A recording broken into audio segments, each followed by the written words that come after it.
This agitation that we see quite often, the IPOP, the Biafran agitation, how best do you think this can be resolved? Give those people sense of belonging. They need it.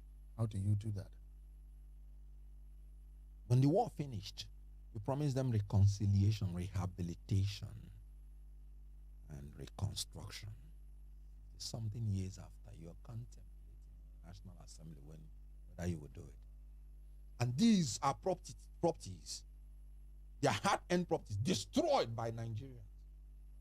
Who told them to go? That they don't want them to belong in the same country. Not that they wanted to go.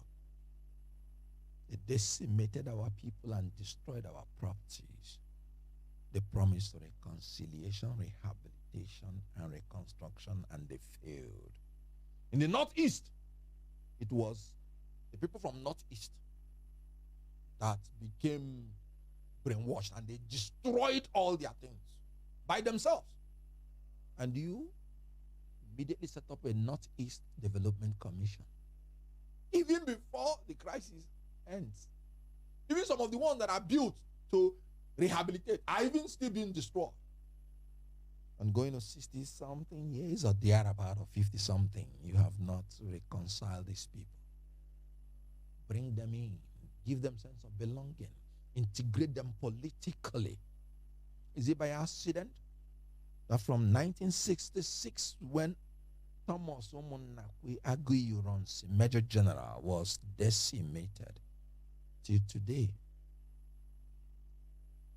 Nigeria has been going down politically, socially, culturally, economically?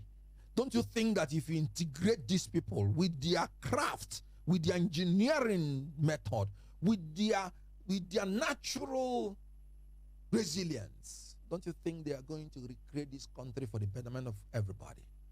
When you do such a thing that you promise you will do, when you rehabilitate them, when you reconcile them by integrating them adequately into the political system and giving them what they ought to have, they are a majority tribe in this country.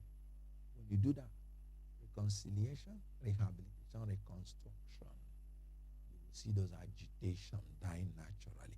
I am a nationalist, but I am a realist. So as I am believing Nigeria, it has to be a Nigeria built on equity, justice, and fairness. How would you think that the government of the day should handle the Nnamdi Kanu matter?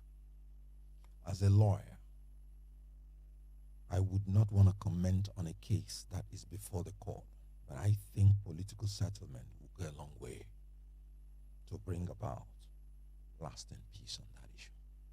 If Nnamdi Kanu today is released and there is a political settlement, you think it will kill the agitation in the Southeast? That's a hypothetical question. I may not be able to answer that.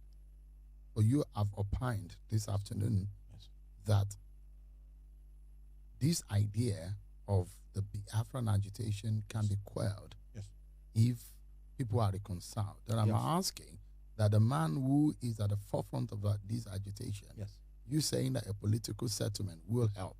yes, And I'm asking you, is that the way to go? that's what I'm saying. If, for example, Nnamdi Kanu is released, if you bring out 1 million persons and you still do not reconcile, rehabilitate, and reconstruct these people, you're still going to have a problem.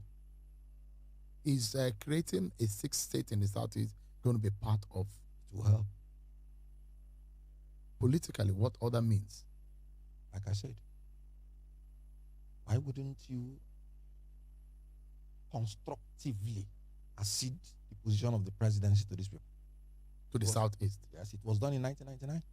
If P2B had become the president of Nigeria, yes, you think the Biafran agitation would die naturally? We're a long way. Really? Very well. We talked about June 12th. It was becoming intractable.